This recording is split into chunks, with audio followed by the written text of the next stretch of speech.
Hello. Hello. Welcome to another episode of Bearcast. Yep, thank you. You're welcome. So today I want to talk about something that I feel like a lot of people go through. And this is having turbulent relationships with family members and how to kind of like navigate those. Because I've recently made up with my little sister. Yeah. So I have two sisters. I have an older sister who's 15 years older than me. And then there's my brother who's 10 years older than me. Then there's me. And then there's my little sister who's 6 years younger than me. And we've never really had a good relationship. Now that I think of it, I haven't had a good relationship with any of my siblings. For whatever reasons. They're all pretty much different reasons. But yeah, like we just spent the holidays together. We just had Christmas and then we had New Year's. Even before then, we had Thanksgiving. And I think this is the first time I ever told you where I'm like, wow, I feel so fulfilled this holiday. Like I feel like I actually, like, not that I didn't have that before, because with you, I love you so much. You're my family. So I feel already completely whole. But it wasn't until I started having my sister come around and then my brother come around and then we had our family Christmas dinner together. My dad was there too. And your dad was there? Yeah. Yeah.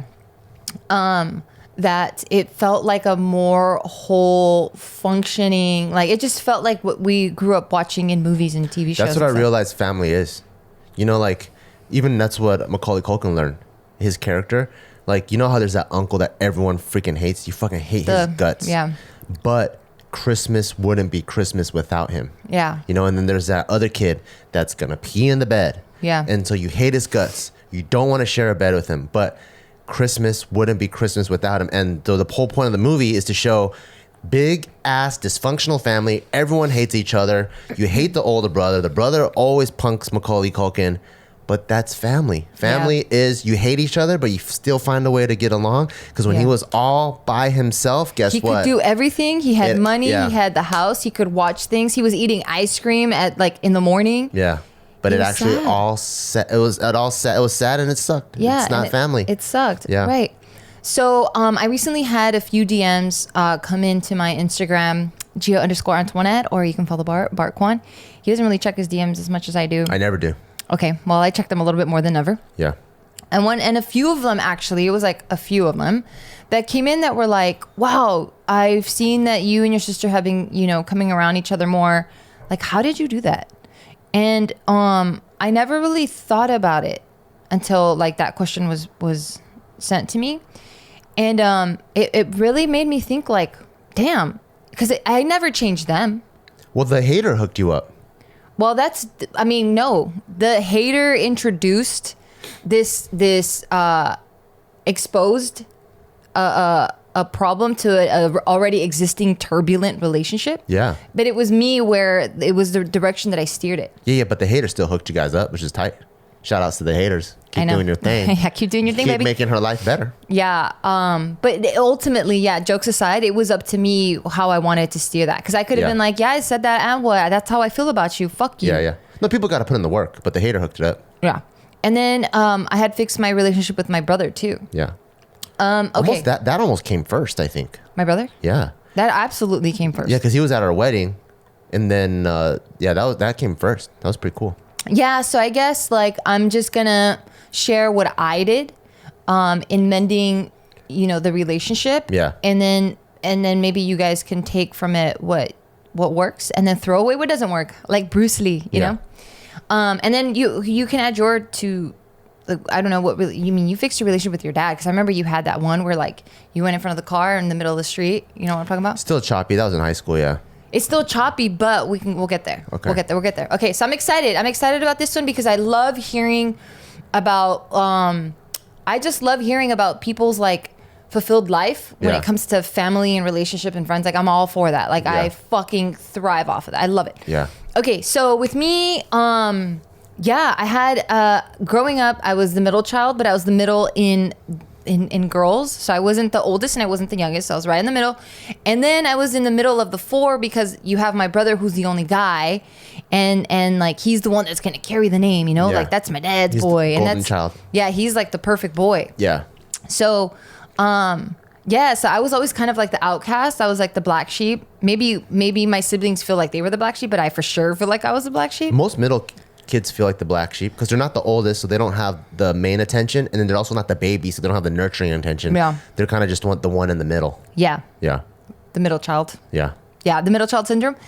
But then what made matters even worse were that my parents were both working full time. So and I think this normally happens in households where the oldest one, they kind of get the burden of carrying the responsibility of now being kind of the second parents. Yeah. Because now it's like, you know better, you're the oldest one, you need to set the example. And then you have your parents that are younger, so they have more stamina and they could fucking Beat your ass harder. beat your ass harder. They're Yeah. not as tired as Yeah. if they were older when I got them older. Yeah, that's what the youngest one is usually spoiled. Yeah, 'cause their they're parents like, are so tired. there, done that. They're like, oh, you want that? Take it. Go ahead. Yeah, and they don't care anymore. Like the stuff that bothered them then, like that, they just think it's cute now. 'Cause, Yeah. like their testosterone has changed and like the estrogen levels have changed, Yeah. and they got wiser. That's why one of my little cousins is fat as fuck. You know, my dad's brother with the glasses. Yeah. Yeah. What do you mean? That's why they're fat as fuck. You can't just end it there. You didn't say anything. Oh, because she just gets to eat whatever she wants. Oh, Doesn't have because to- she's doesn't- spoiled. Doesn't have to get exercise or anything like that. So just kind of like, you know, a little bit overweight. And then I think since he's so old now, he's just like, go ahead and eat whatever you want. Because normally he's into fitness and he's into like aesthetic, or what do you mean? No, like, because like, you know, a lot of parents, a lot of Asian parents are not PC. So they're very like, okay, you're ugly, you need to get a haircut, or you're kind of fat, you need to get skinny, or you're too skinny, you need to eat. Like, there's a lot of corrections, you know. It's like, Yeah. like you kind of like you try to. There's a lot of molding, and so how overweight she is for her age, it's pretty overweight, and so I think because my dad's brother's so tired that he was just like, it makes her happy, and then so he just doesn't have the energy to keep correcting and molding. Yeah, because I know your dad goes in on her, which I'm not a fan of. Yeah. But it happens in another language, so I can't even stick up And for her. it's also part of the culture, so Yeah. you just have to. I mean, Cantonese, they're just straight up like, "Yo, why you so ugly?" It's pretty. That's harsh. It's pretty straightforward. That's you know? harsh. At least Yeah. with Mexicans, you get the nickname of the shit that you don't like about yourself, like your Yeah. insecurity. Yeah. But it's still done with a lot of love. I guess it is Cantonese, the same thing. Yeah. What was I saying? I mean, What we're just was having it? conversations. Yeah, talking. but I was leading. My thoughts were going in a direction, and they're gone. I think we were just talking about how you were fixing your Oh, how it relationship happened. and your middle child. Right, how we got here. So then, yeah, so all that responsibility is put on the first kid. And I don't know what happened to my sister. Well, so she's 15 years older than me. But I don't know what love or affection she was missing that she was seeking, but she was always the goody two-shoes. They might perceive it differently. This is just my own personal experience. Yeah. So she was the goody two-shoes, and she was always the one that like wanted to make my parents proud. So, Keep in mind, she probably got the harshest of your parents. fuck yeah. Oh yeah. So She so maybe for that's sure why she did. wants to be goody two shoes For because sure. she had the They- most standards to put on her. Yeah, for sure. Absolutely.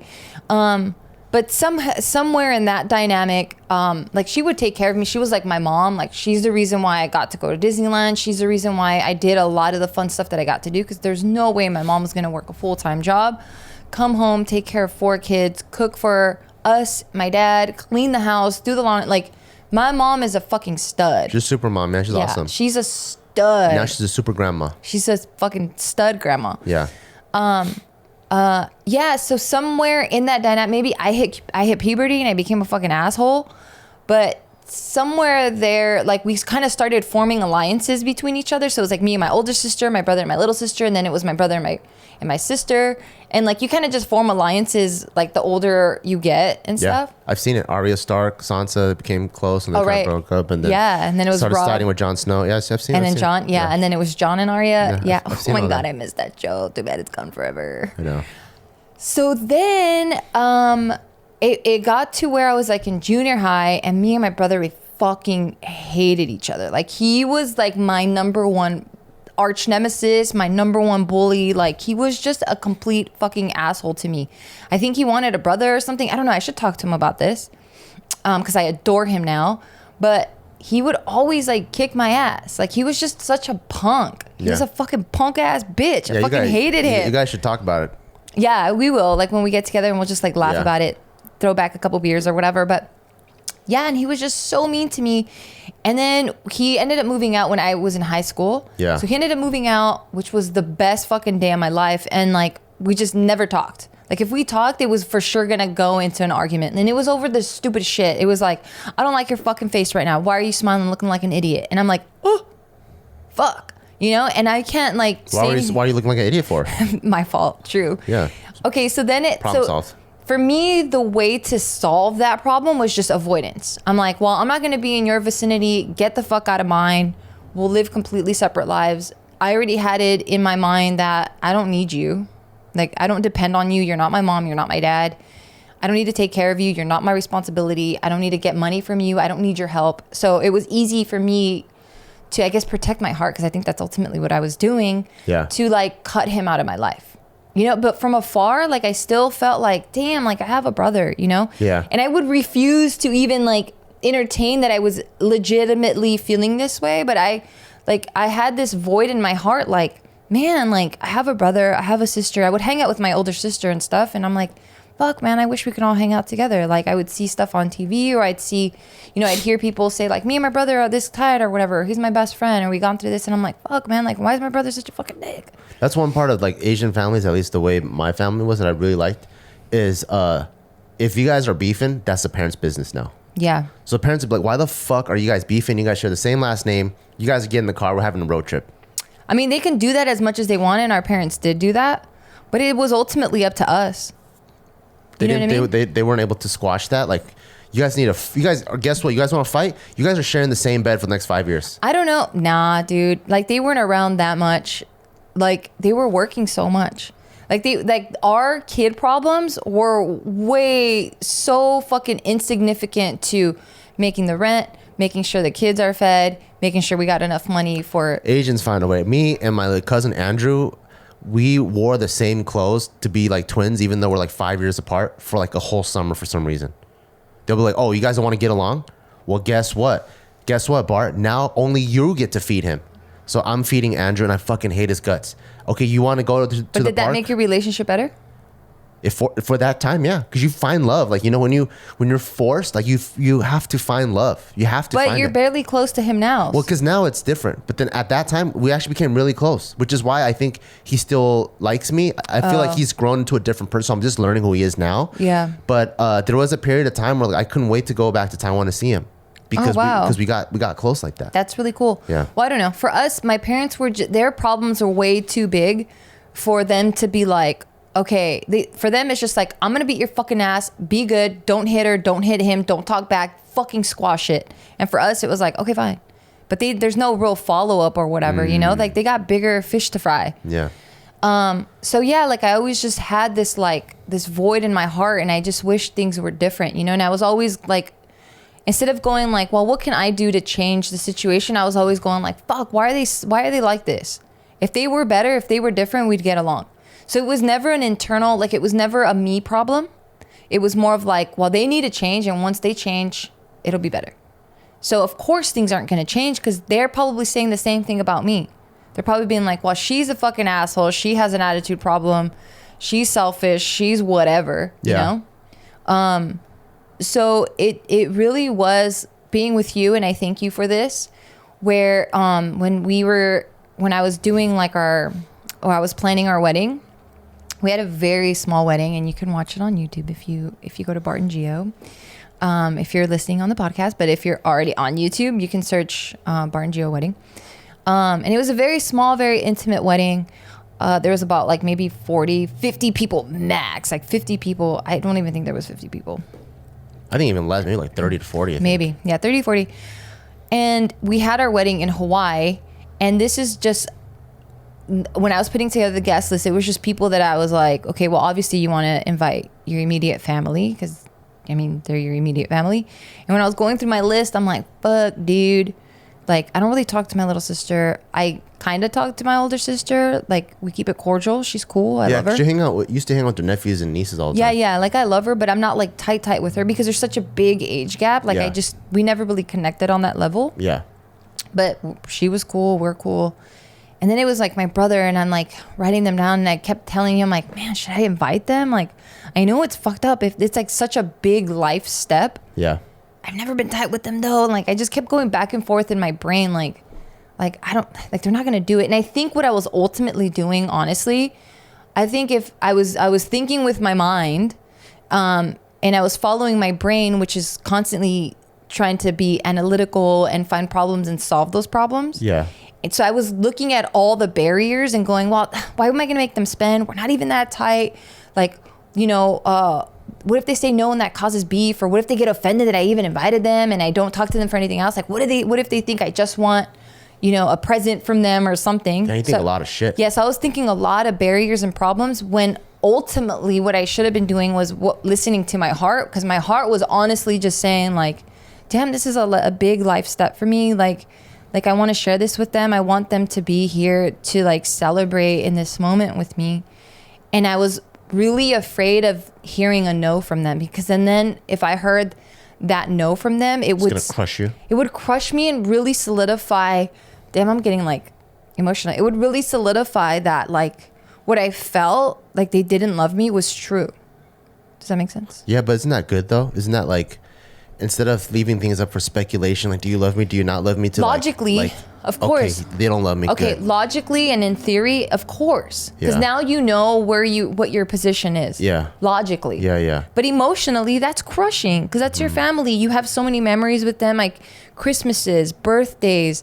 When our parents are beating our asses, it's usually all together. Like there's so many things that happen in life, you know? Yeah. Like I got my chicken pox from my brother. Like there's so many memories. There's so many struggles, and there's so many things that like my whole, like half of my life at that point was spent with them. Yeah, true. You know, and then to hear that they don't love you. Yeah. Not that that's the case, but that's what I was assuming, because I was in my mind. It Yeah. was in my brain. Yeah. And then to have that solidified and them say, nah, we good, then it's crushing, because I'm like, I think I was still holding on to maybe that tiny glimpse of they do love me, you know?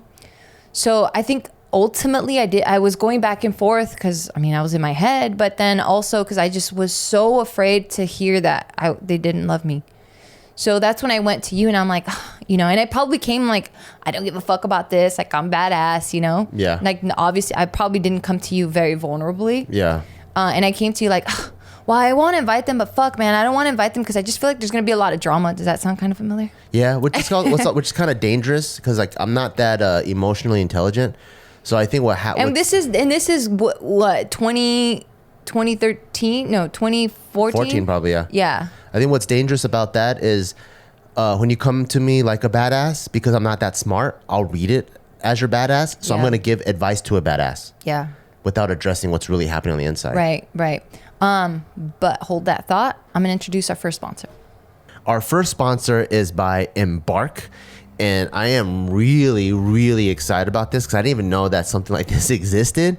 But it is a kit to help you find out your dog's DNA, breed, and health. Yes, And so cute. It's super cute. And it's also, it warms my heart, because as you guys know, we had 3 dogs before. And Now we have one. Now we have one, because 2 of them passed away.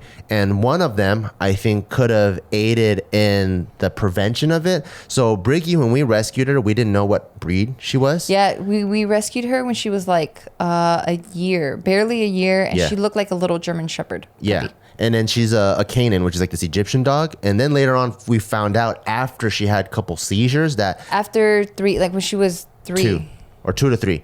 Minute after 2 or 3 years old, the dog immediately starts getting seizures. It's a delayed onset. Yeah, and then her teeth were like getting thin. It was some weird things were happening. So I think with something like this, like especially if you get like a shelter dog, which you really don't, or you rescue and you really don't know what the dog's breed is, you can do this kit, and then you can figure out all the needs for your dogs, and you can take preventative measures so they can have a better quality of life. Yes. One other thing that I think is super cool is you can even find your dog's siblings.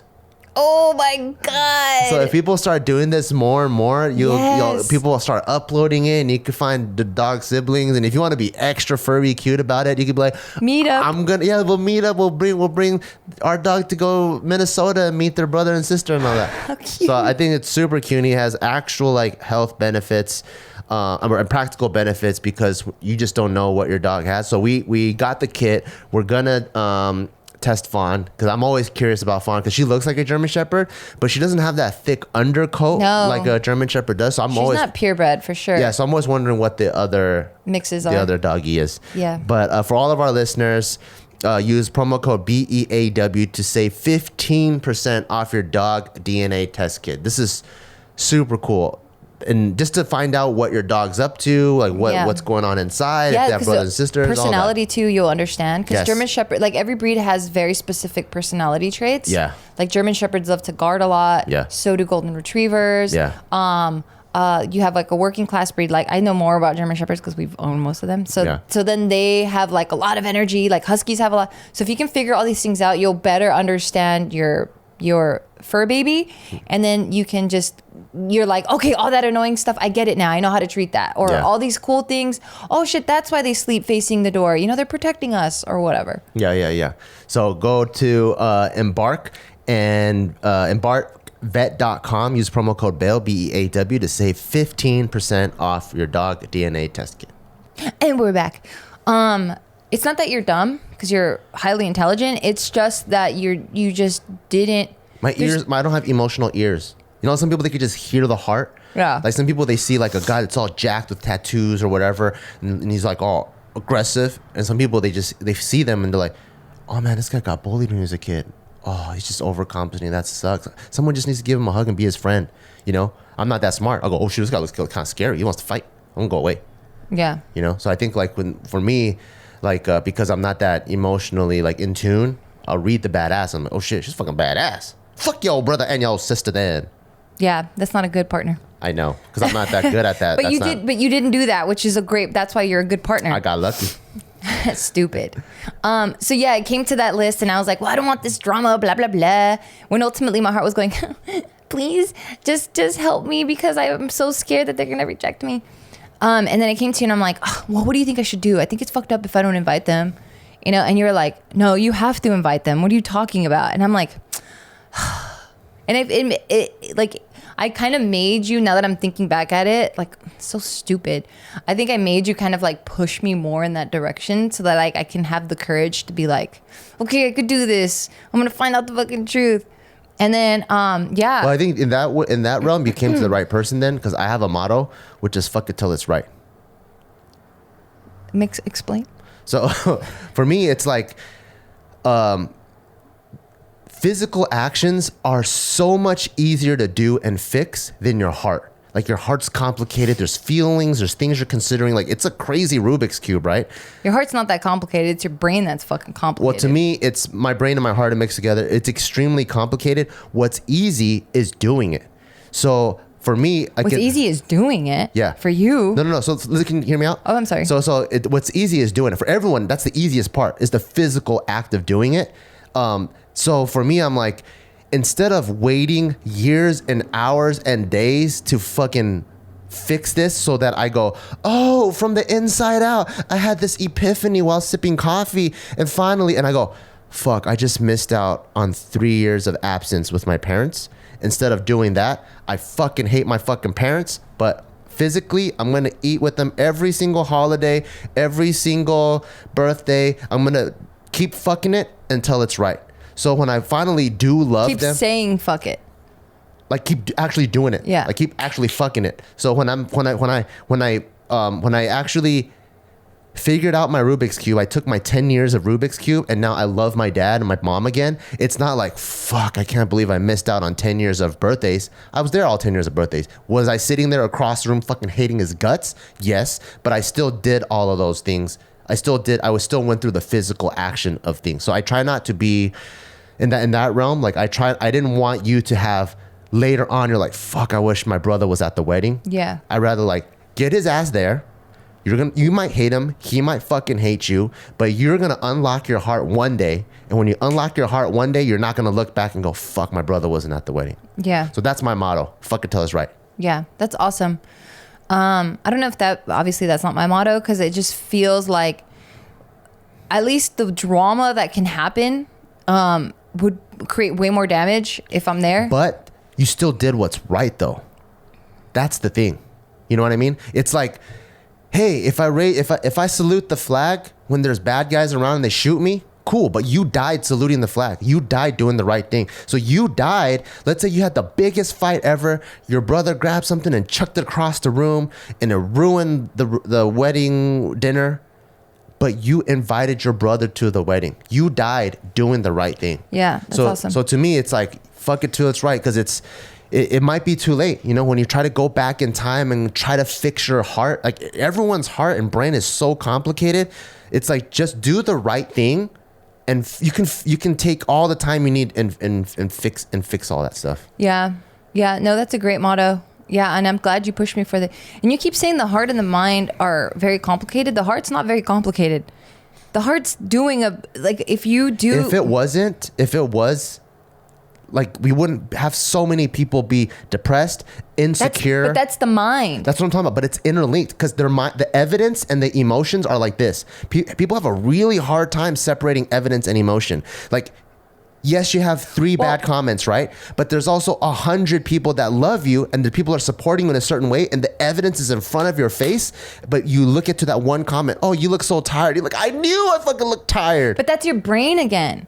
What I'm saying, No, but it's your heart misreading your brain, and you have an emotion. Not. You have an emotional response. It's not, because your brain isn't emotional at all.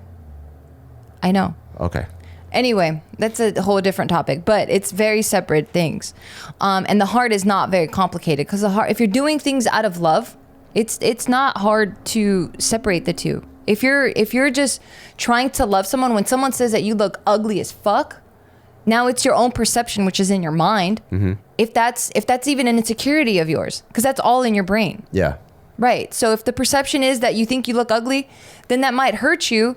But then if you're doing shit out of love, you might be like, damn, why would they say something so harsh? Ouch. What kind of environment are they growing up in that they feel that's comfortable to say that to people? Because that's hurtful.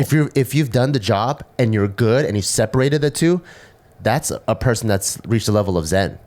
But most people, it's like this. It's like taking 2 colors of Play-Doh and you mix them together and now it's marble. Most people's head and brain are not separate like the way you just demonstrated.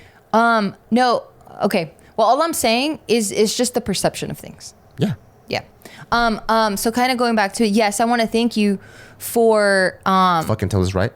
Fuck until it's right. Yeah. Because I really didn't want to invite my brother, because literally like a month or 2 before that, he had just said some shit that pissed me off because it came out of like left field. I forgot what it was, but I'm like, fuck, man, this fool's fucking dramatic. I fucking can't stand this motherfucker.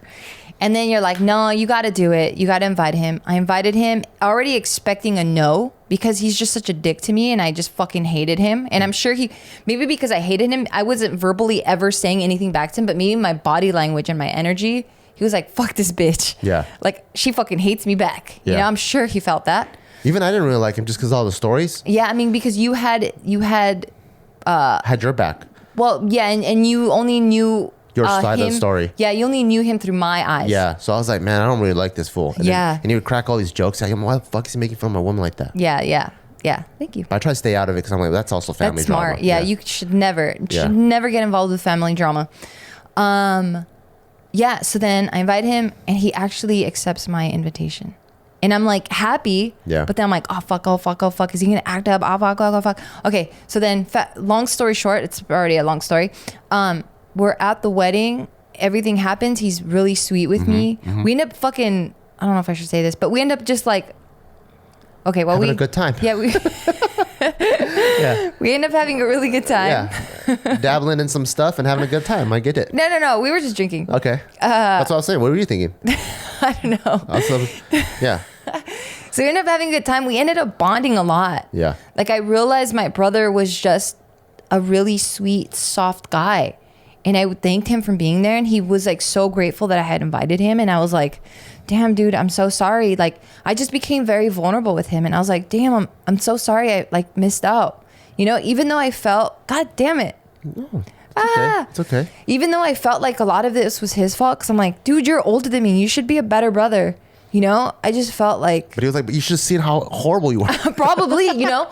Yeah, it was me again blaming. Yeah. But at that moment, I was like, dude, I'm sure I did some shit too that probably pissed him off. Yeah, you're 13. You're the most horrible version you could ever be of yourself. Yeah. Anyone that's 13 is a fucking asshole. It's fucking nasty. Yeah, they are. Sorry if you're 13, but you're a fucking asshole. Yeah. I mean, we've all been there, you know? We've Hell all yeah. been that emotionally unstable, freaking nasty creature that looks weird. Yeah. Yeah. And it's easier to blame others, right? Because it's like, it's harder to put ego aside and go like, no, this is where you fucked up. This is where you're an asshole. This is what you need to change. It's harder to look introspectively. Yeah. And it's easier to blame others and be like, well, no, you got to change this shit. Yeah. So at that moment, I was like, damn, like, it's tight that he's here. Like, I respect that. And it really, like, forced me to be like, fuck, what type of person am I? If he was so quick to say yes, spend money out of his own pocket when I thought he hated me so much, to fly out, to be here, not go to work, be away from his family, because his family couldn't come because he had, like, babies and stuff at that time. So his wife didn't even come. My sister-in-law. Yeah, and I'm like, damn, if he's able to do this, why am I still holding on to my pride and this hurt or whatever? Yeah. And I, like, we hugged and I apologized to him for being an asshole. And he was like, no, I was an asshole. And I was like, oh, That's awesome. this is so fucking awesome. The moral of that story is that I wasn't expecting him to do anything. Me neither. And it wasn't until I was able to say, well, wait, what am I contributing to this relationship that's causing it to be this fucked up? When I was able to look at it that way and change myself for the better and be vulnerable with him and myself, that was the precise moment that allowed the relationship to flourish. That's the hard part. It's fucking It's hard. hard to be vulnerable. It's fucking hard. I still don't know how to do that. People's hearts don't want to be vulnerable. They want to be nice and protected. Yeah, because at least for me, I felt like being vulnerable before, and this is 2019, Gio, being vulnerable before was a sign of weakness, or you just don't have control over yourself, or like your life's a fucking mess. And just going like, help, or I want to cry right now, or I'm like, that to me was like, why are you so fucking unstable? Like, you got to have your shit together. Why are you spilling your fucking problems on other people? Why are you inconveniencing other people? Like, I was having a good day. Now I'm watching you fucking cry. You fucking asshole. Yeah. You know? But like, when people would do that to me, I didn't feel like they're inconveniencing you. I didn't. Yeah. I just felt so close. Yeah. You know, like, that's why when like people like Tiff are so open with their emotions, or people like Nikki who are like, shit, I'm frustrated and I feel better when I cry, and Yeah. I don't care if I cry and if you see me cry.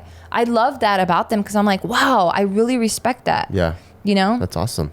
And these were just patterns that I grew up with, you know, seeing my parents do things or whatever they would complain about. And they were just patterns that I started creating within myself, that I'm like, okay, my mom is crying, and as a kid, I see that as a sign of weakness. I'm like, I don't want to do that. So here's this first pattern. Okay, never cry in front of whatever, you know? Or Yeah. I would hear, all men are trash or whatever. Not for my parents or whatever, but just from my environment. Yeah, you just hear people say that And all now the time. and it's like, yeah, you know, men are gonna fuck you over, so make sure you fuck them first, you know. Yeah. And there's another pattern that's created. Yeah. So there were so many bad patterns that I just had, that I never really faced until I'm like, fuck, man, I don't like my life. I don't like how it is right now. What can I do to change me? Yeah. Because you can't change people. Yeah, my summary from listening to everything you said is, building a growth strategy off defense mechanisms is the worst. It is, and nothing changes. It's shaky foundation. It creates more walls. Yeah, because everything is built out of fear. Yeah. And not out of what you actually want, and not out of love. Yeah, you're never gonna get that love. Yeah. So I think what's cool about my stupid motto, although it's super fucking dumb, but at It's least catchy. But at least you're doing what you want. So the fuck it till you're right. Like, I hate my fucking dad, I hate my mom or whatever, but I know one day I would love to be able to go on a trip with them, eat dinner with them every single day. That's what I want. So I'm gonna physically go through those actions and go through those motions, even though my heart is fucking 3 steps behind me. It's like, why the fuck did you bring me here?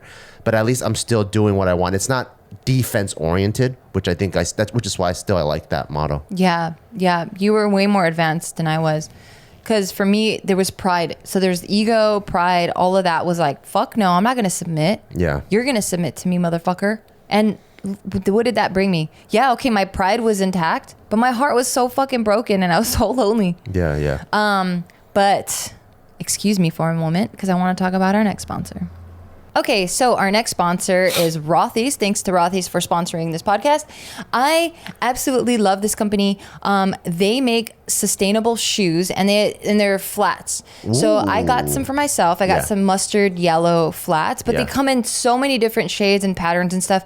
And then I got Taika some some slip on like little sneakers. Yeah. And they're super cute because when you pair them so it's like a monkey, like one of them has a monkey and a branch, and then the branch, when you put the shoes together, it connects to the other one, and it's like the branch branches out, and it has a bunch of bananas and stuff. That's so cute. So the monkey's eating bananas. Yeah.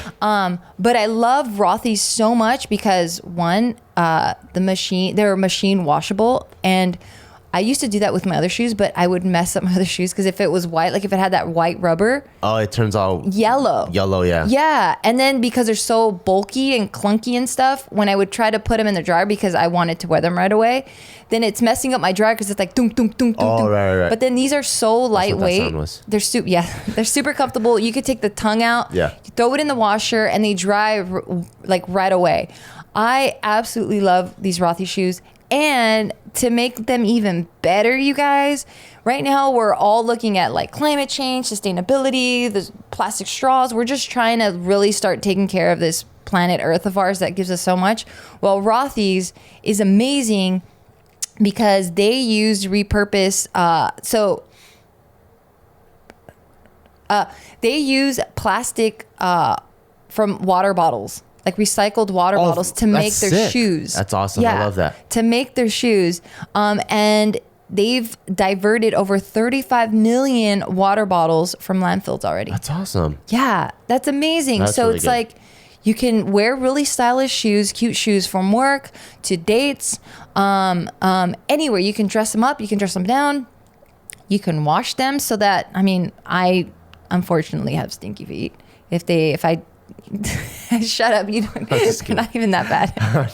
You don't even know what that problem is, all right? But it's a freaking burden. So I've smelled our son's feet, and they stinky. He gets that from me for sure. So I can only imagine what the mother country smells like. So the motherland.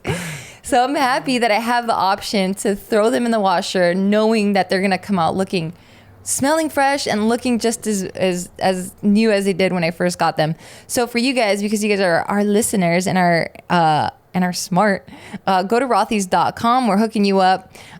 So go to rothys.com/Beaw, BEAW, to get your new favorite flats. Go to rothys.com/Beaw to get your new favorite flats. So be kind to your feet, be kind to your style, and be kind to Earth. That's Get dope. yourself some Rothys. And we're back. So the moment I became vulnerable with my brother was, like I said, the exact moment that he was also comfortable to be like, no, I fucked up. And from that moment on, it's been amazing. Like, I love my brother. He's been so supportive. He's been in my life. I've been in his. Like, we spend holidays together. We've gone on trips together. Like, it's the fucking best. Yeah, I was so happy he came on the wedding, because even when he first said yes, I was like, what? Because I have a picture of him, right, in my mind. And I'm like, what? I'm like, that's pretty cool. And then I remember we were at 7-Eleven, and then he bought like a little fishing rod. And then I'm like, oh, cool, what is that for? And he goes, oh, my dad likes to go fishing. So I'm like, before we have any activities, I was thinking I could take my dad out at 7 a.m. because we're stayed on the beach, and then we could just go fish. And I'm like, this guy's a really considerate, sweet guy. I'm like, he is nothing like the stories that Gio told me. And then I'm like, I think I even remember maybe like a couple days in, I'm like, hey babe, I don't think he's who we think he is. And then he was that way with me, though. Yeah, and then just the more he unfolded, I'm like, man, this guy's actually a very sweet and caring guy a lot. By a lot. Like, he knows like the likes and dislikes of your mom when she eats. Like, before they even sit down, she's like, oh yeah, can the water be like this, and can this be like this, and then for my dad, can this, like, he's already like, he knows what they like, and he's already trying to prepare everything nice for them. Yeah, he's the man of the house. Yeah, I'm like, this is really, really cool. Yeah. So that's how I was able to mend my relationship with my brother. And it's a similar story with my sister. Yes, the hater did bring us. So to kind of catch you guys up to speed. The little sister. My little sister. I guess I've talked, well, not I guess, but I have talked about my dislikes for my sisters on my podcasts and just different channels and stuff.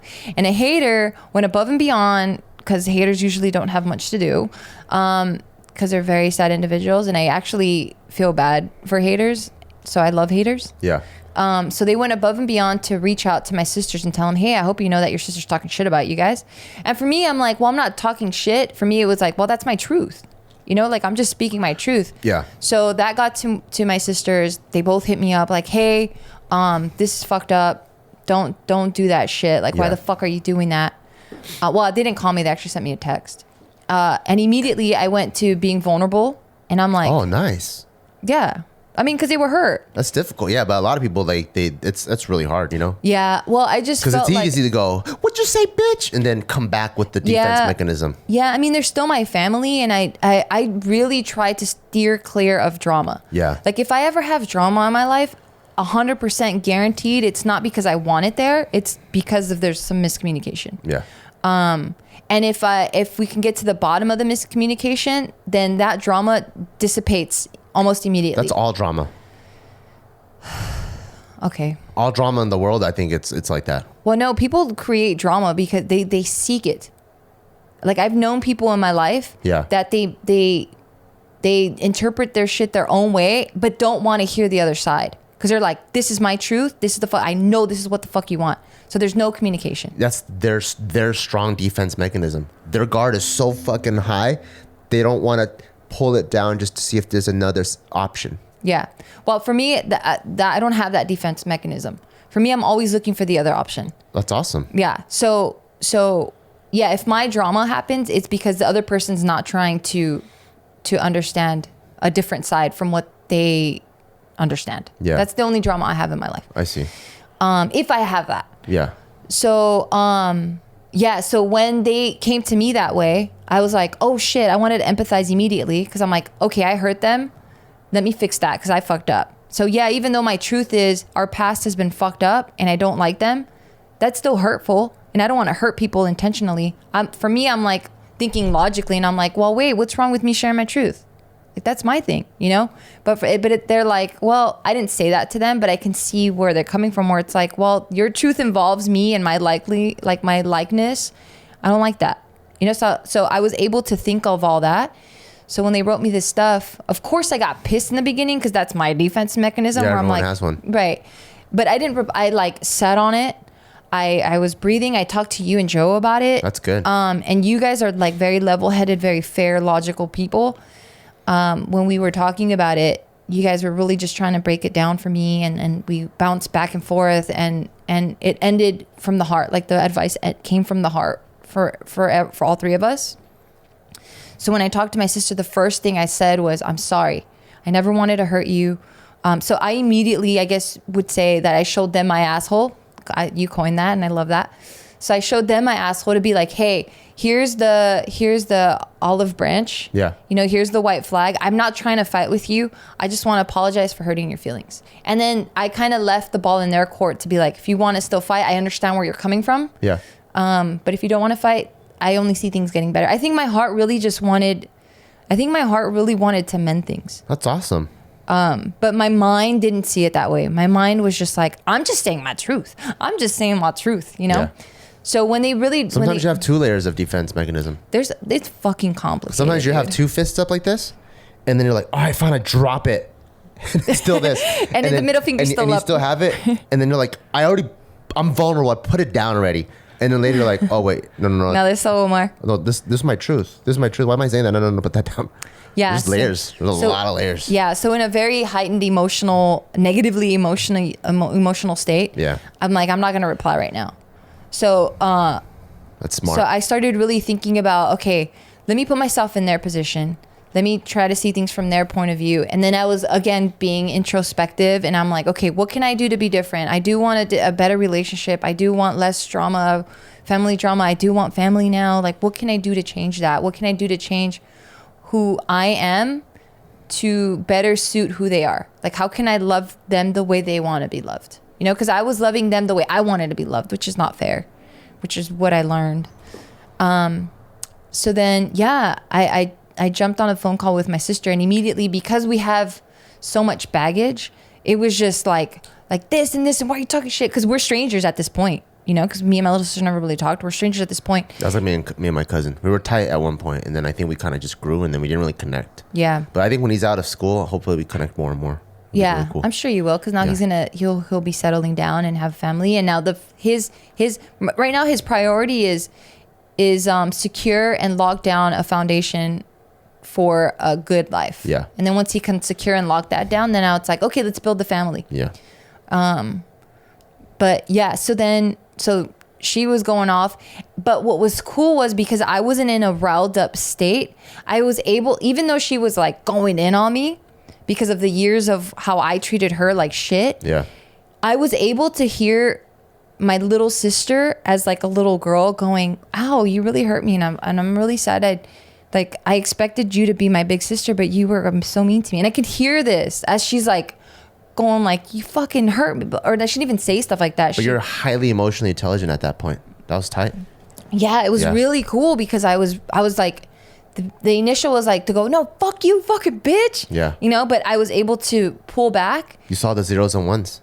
Yeah. Like Neo. Neo. You'd be like, oh shit, Yeah. I know what the real emotions are here. Yeah, it was crazy. That's like tight. all those words that she was throwing at me, Yeah. it didn't matter. They just went in one ear, out the other, and all I was able to hear was the truth behind those words. That's sick. And all the hurt and all Yeah, the pain. that's awesome. Of like how I've disappointed her. Yeah. You know? So I let her say her thing because it just felt like it was years of this pent up frustration and just ultimately pain Yeah. that I caused her. Yeah. It all came out, and then I was just like, the first thing I told her was like, I'm so sorry that I've been such a shitty sister, and you didn't deserve that. You know, like you did nothing wrong.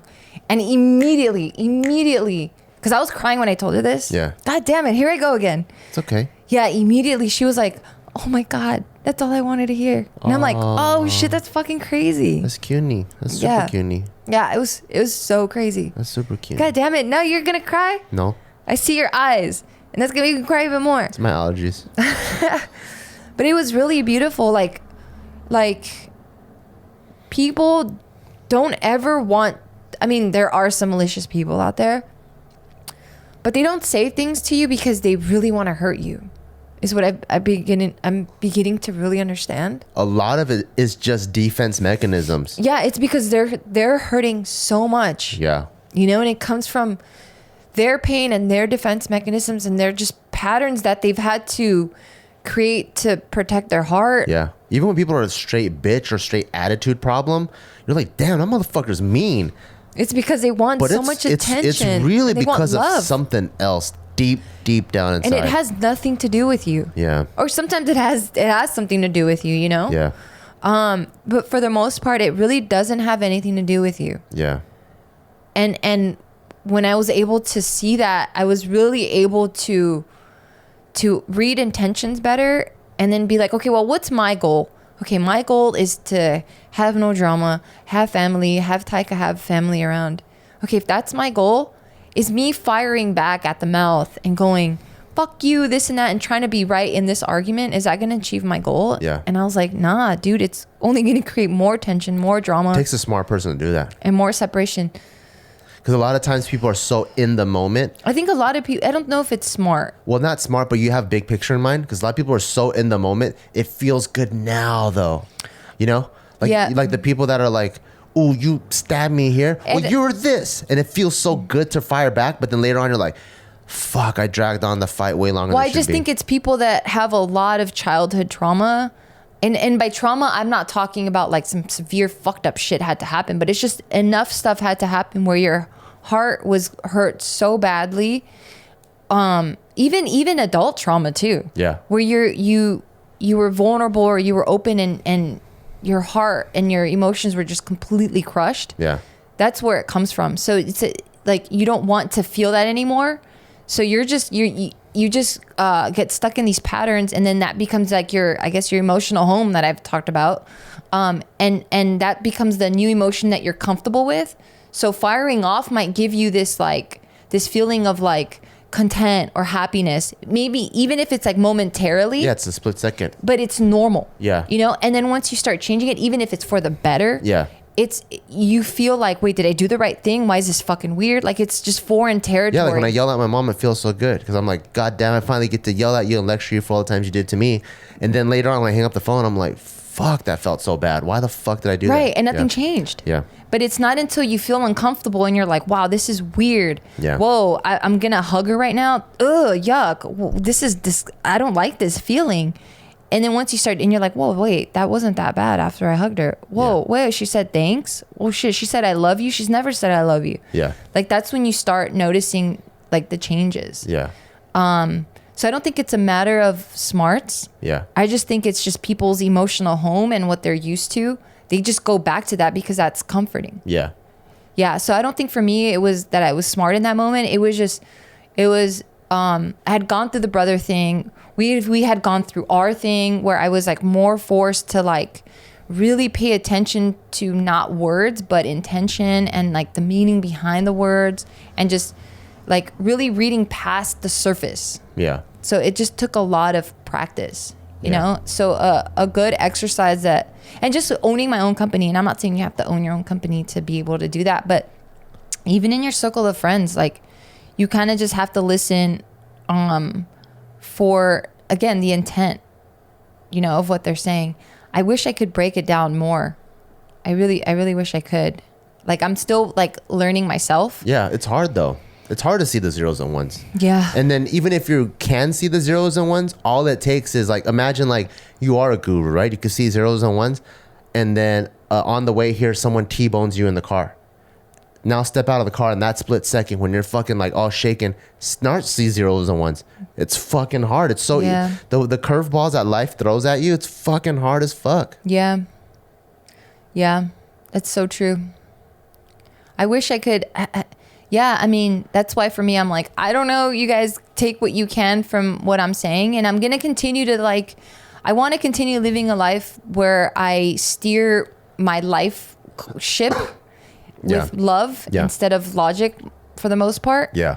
And I'll keep experiencing in life and I'll keep sharing it with you guys. But that's just what I went through to really try to just make amends. It literally was me going, I fucked up, you know, and believing and knowing where I fucked up and not just saying it because, okay, this is what I think we should say. Yeah. No, like I literally was like able to like pinpoint how I was, where I fucked up. And I sincerely apologized for that. Yeah.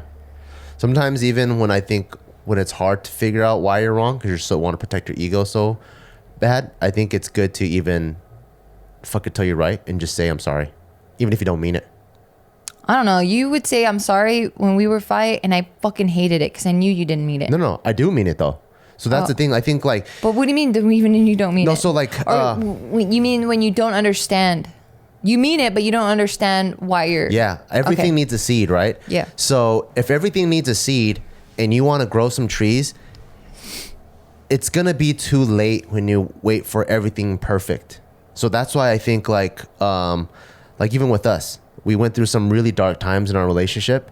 But I know what I want is I want you and me. I want a Taika. I want whatever. So was it hard going through those dark times? It was fucking hard. But I'm gonna keep fucking it till it's right. So the minute we can start holding hands, I want to hold hands with you. I want to hug you. I want to be intimate with you. I'm gonna keep doing those things, even if my heart is lagging behind. What do you mean by intimate, I'm baby? slowly, like doggy style. I'm fucking Oh, slap you on your face, fucking okay. choking you a little bit. Ooh. Like I have to go through those things, and my heart might not be there yet, and then I'll just keep fixing it along the way. It's like it's a two-front initiative, you know, and I have to keep doing it. But even with like something that's boiled down, that's no so long term in a fight, like if my ideal is not to fight anymore, sometimes all it takes is I say I'm sorry. I don't fully mean it. I don't mean it in the way that like this whole right or wrong thing, but I mean it in the way where I don't want to fight anymore, because that's what I really want, right? So I fuck it till it's right. I'm sorry. Then someone goes, right? And then when that person brings their hands down, then you kind of go, your hands come down. So it takes that seed, even though the initial I'm sorry, maybe no one really means it, but it's a really good way to unravel. At least it's diffusing the situation. Pull it out, yeah. Yeah. So- Or it breaks the tension a little bit. Yeah. But let me pause you real quick because I'm going to introduce our final sponsor. Okay, and to our final sponsor, Bart's licking his finger and then I don't know what he's doing, putting it on his skin. It's called a spot ash treatment. Oh my gosh. Yes, I want to introduce our final sponsor, Honey. I absolutely love this plugin. You download the plugin, it goes into your toolbar, and whenever you're shopping, Honey searches the entire internet to find promo codes to give you a discount on whatever it is that you're The buying. best deals. If there's a discount code out there, Honey is going to find it. Shoes, electronics, appliances, anything you need. All of it, Yeah. yes, all of it. You don't have to do the old school technique that we used to do. Is we're about to check out, and then we're like, oh wait, is there a thing? So then you open up a new tab, and you're like, in the search engine bar, you're like, okay, so are there any promo codes for XYZ company? Yeah. And then you look through it, like you click on it, you look through the list, then you copy and paste, put it back. I'm already getting tired. And then the explaining code doesn't work, or you came Yeah. back and you took too long, and that one item that was left is now gone because someone else bought it. this. Right. So it cuts all that out. It applies it for you automatically. I've already saved hundreds, like several hundreds of dollars using Honey, and I even forget that I have Honey up until I'm about to check out, and it shows me how much I just saved, and I'm like, oh, bless you, Honey, so much. I love you, Honey. Oh, Honey. Yes. Sorry. I just get excited, all right? I love saving money because then I can buy more stuff. Yeah. So make sure to use Honey. It's free. It only takes a few seconds to download and save it on your desktop. So make sure you get Honey for free at joinhoney.com/bail, BEAW. That's joinhoney.com/bail. It's free.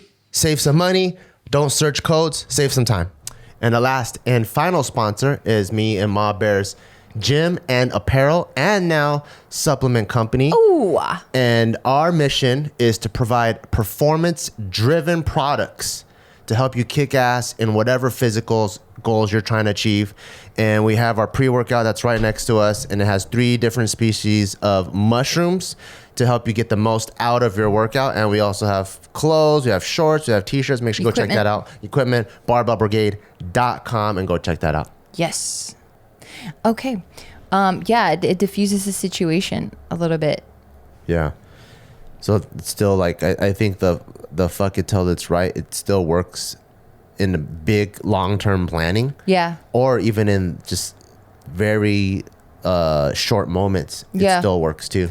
Yeah, I think a good practice, now that I'm sitting here listening to you, that I thinking about it, is we all have a voice in our head, you know, and that voice is I guess is our Jiminy Cricket. You know, Pinocchio's Jiminy Cricket. It's like it's our subconscious, our conscious, I don't know. But it's a voice that like we're constantly having a conversation that's feeding us things. And this is the voice that goes, "Oh, how'd you fuck up, you stupid idiot?" You know, and that's pretty mean.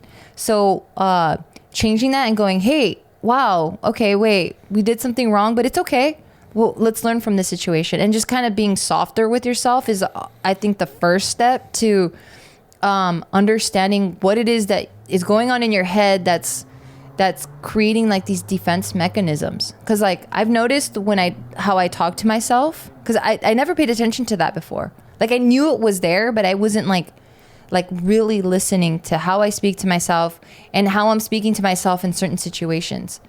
Like, so that's like a first step that helps me, just kind of hearing like what I'm saying to myself. Your internal dialogue. My internal dialogue, because I've caught myself going, yeah, fuck that. Like that shouldn't happen. Why did they do it like that? And like that one's egging on the negativity. Yeah. And then I'm like, I feel like my physiology changing and just getting stiffer and closing off more. Yeah. And then I had to stop that. I had to go, no, wait, but that's just your fucking head voice, Gio. Like, don't listen to that shit. That's not really how you feel. Like, this is how you really feel right now. And I changed it to a positive. And I'm like, you got to get over that shit, girl. Like, come on, let's do this. We got this. Sorry, I feel the phlegm. And then that was like, it immediately helped me change. And the more I catch myself practicing that, Yeah. the more, the happier I feel internally. And then the more I start empathizing with people and understanding that, oh shit, I know I have this internal dialogue. And because I've spent time with other people and talking about this topic, they have that same internal dialogue. So just kind of being soft with ourselves and then transferring that, being soft with other people helped me a lot too. That's awesome. Yeah. Do you ever notice that? How you talk to yourself? Oh, you're pretty fucking rough. I am really soft with myself. Really? Yeah. Are you being sarcastic? No. Wait, is that even sarcastic? No, I think I'm pretty soft with Because myself. it's like the kid that I know just put candy in his mouth that wasn't supposed to have candy. And then I asked him, do you have candy in your But mouth? they have chocolate all over the mouth. Yeah. And then you went, no. And I'm like, wait. No, I think I'm pretty soft. I'm really soft. Really? Yeah, I think I'm really soft. And I think that's why I don't really get road rage. Because I think I'm always like, I always find excuses for other people. Okay, that's really nice. He's probably in a rush. Or like, I'm in a, Yeah, I'm at that's like true. a concert. Someone bumps into me. I'm like, oh, shoot, are you okay? Like, maybe they tripped on something, Like, Yeah. I think my first go-to reaction is always trying to give everyone the benefit of the doubt. So that way when I beat their ass later, I know Yeah. I'm in the right. Yeah. That's actually very advanced. Yeah, I try to be That's like very sweet. I try to like, and I think that's why like, I try to be nice and diffuse, not even for the sake of being nice, but I just know that like when chaos happens, it's usually because of chaos. I notice it's not because people are out to get you. Yeah. It's just sometimes your mail doesn't make it to your door. Or sometimes a bird shits on you, not because the bird's laughing shit on the motherfucker. Just So I've seen some fucking birds though. I've seen them, but They stare at you and then they like start going from branch to branch. Yeah. And there's their bird friends going, you're not gonna do it. He goes, watch, I'm gonna do it. there are those, but they're really rare too. And then those Fine. guys have defense mechanisms. They need a hug too. That's true. Okay, you're right. Yeah. So like usually it's like I think people they attribute negative things to chaos. Yeah. And then, which is also another form of miscommunication where this person said this person said this, and then they all took it. It's like, no, it was just something bad that happened. And like, let's not take it personal. It's just a bad storm. And like, let's just contain the storm. How can we, circumvent this storm? Yeah. That's at least how I try to operate. I think that's great. Yeah. Yeah, I think that's perfect. I think that's great. Yeah, you are pretty soft then. Yeah. Like, the only time like people, even when like a dog bites me, I'm like, oh shit. Like I don't go, you motherfucker, I try to beat his ass first. That's true. I'm like, oh fuck, it's just maybe I did this to cause that. Right. That's how I always thought with animals. I always gave them the benefit of the doubt, but when it came to people, I'm like, you're intelligent and I'm sure you're out to fucking get me in some way. Like I didn't Damn. literally think it that way. Yeah. But like it would get to that where I'm like, oh no, this is like a scheme of some sort. Yeah. Yeah. I've just been fucked with so much growing up. But now I'm able to look back and go, shit, like they've been fucked with too. So I went to really briefly because we're at the end of this podcast, but I had attended the Tony Robbins seminar and it was myself and 5,000 other people. So it was like a pretty big like convention center. And I was able to hear and see, like physically see people be so open and so vulnerable about their internal dialogue, about their internal strife, about their trauma, that I'm like, holy shit. Like you think that what you went through, and yes, there's people that the shit that they go through is very unique and it's rare. And yes, that's rare and you're kind of a small percentage, but for the most part, like, yes, there's people that have it worse than you or whatever, but we're all battling our own battle, And when I thought my problems, not that I ever thought my problems were bigger than things that I can handle, but I thought I had bigger issues. But then when I started hearing people talk about things, I'm like, holy shit, like these people are going through some big shit. And that, not to minimize my pain or my experiences, but to be like, oh fuck, let me be patient with other people.